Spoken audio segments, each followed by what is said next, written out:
Are you somebody who gets plagued by the blank canvas syndrome?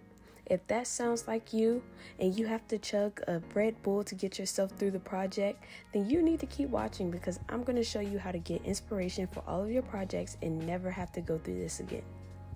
I'm going to show you how to create a mood board for your next project and never be stuck with the blank canvas syndrome ever again. And the best part is there's a free template included at the end of the video, so keep watching. Kayla, and I am the owner of Kayla Simone Design Studio, where I help turn visions and ideas into complete, unique, and memorable brands. If you're looking to improve your skills or see if I'm the right designer for your next project, please keep watching because I'm sure you'll find something you like in this video. Today we'll be creating a mood board for a resort named the White Lotus, and it is inspired by a design brief, which you can see on the screen.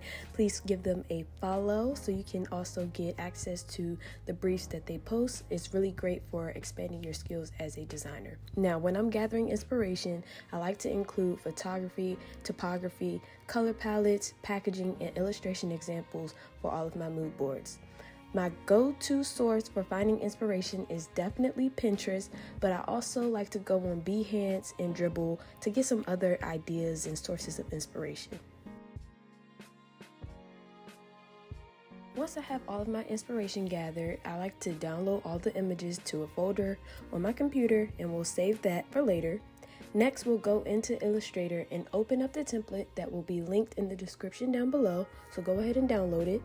And the tool we'll be using today is Clipping Mask. And basically what this does is allow you to fit an image inside of a certain shape.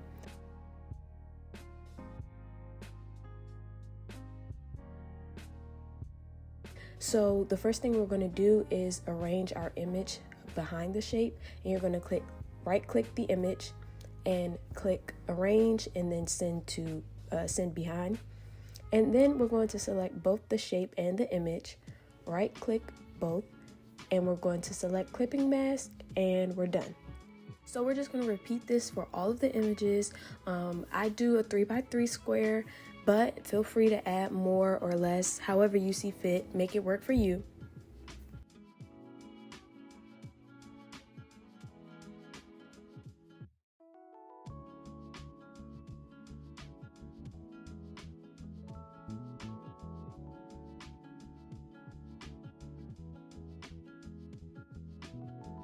Next, I like to select my colors from the mood board that we just created, and I use this as a general baseline for the project.